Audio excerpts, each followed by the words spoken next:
Assalamualaikum warahmatullahi wabarakatuh.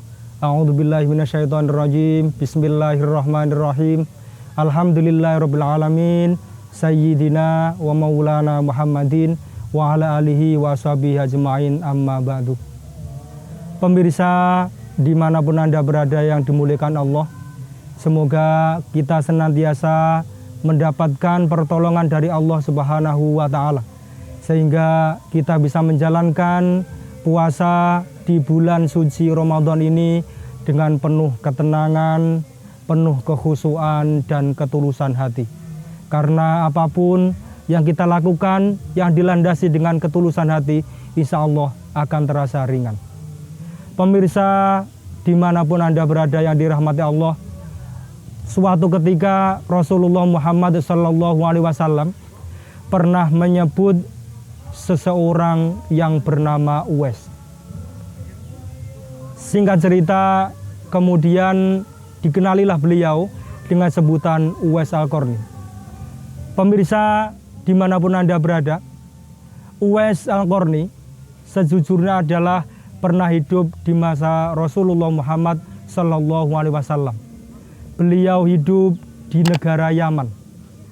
Ketika itu sudah begitu banyak saudaranya, begitu banyak teman-temannya yang sowan ke Madinah menghadap Rasulullah Muhammad SAW.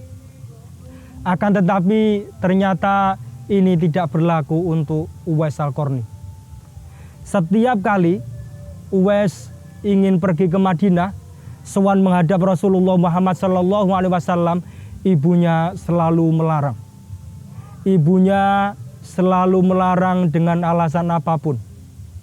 Sehingga pernah sampai Uwais ini menangis karena hatinya sangat rindu dengan Rasulullah.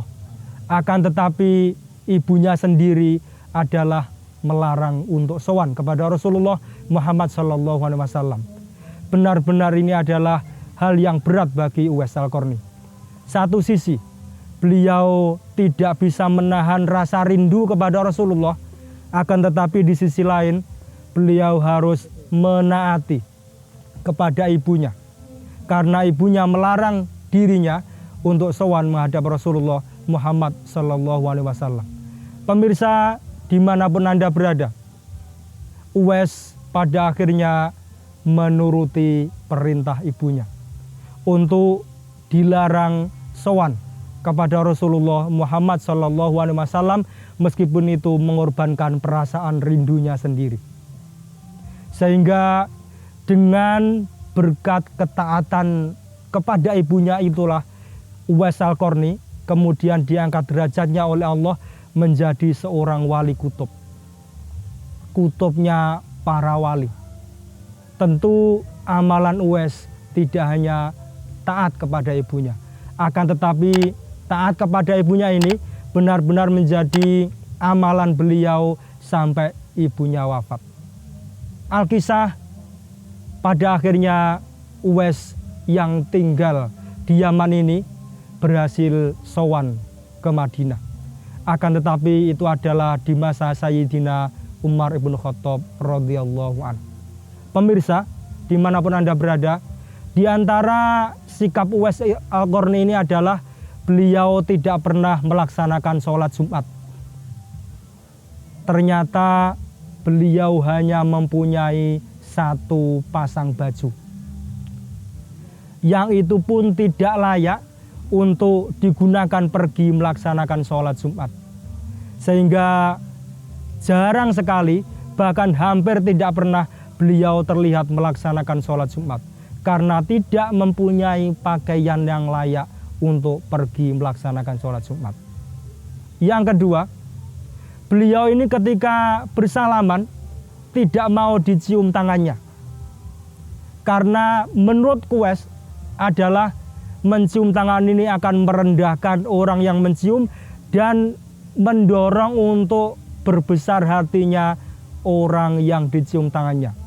Akan mengakibatkan merendahkan yang mencium dan kesombongan bagi yang dicium tangannya. Sehingga beliau mempunyai amalan ini, mempunyai sikap ini, tidak mau dicium tangannya oleh orang yang bertemu dengannya. Pemirsa, dimanapun Anda berada, ada sebuah keterangan yang kita semua sudah sering mendengar, bahwa fi dzikros sholihin tangzilur rahmah. Ketika dituturkan cerita-cerita pada para orang-orang soleh, maka akan turun rahmat Allah Subhanahu wa ta'ala.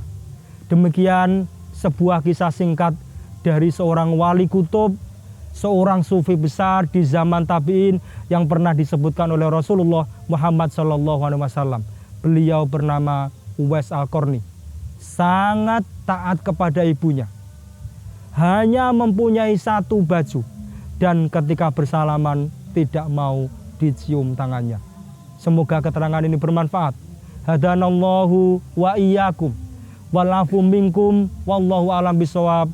Assalamualaikum warahmatullahi wabarakatuh.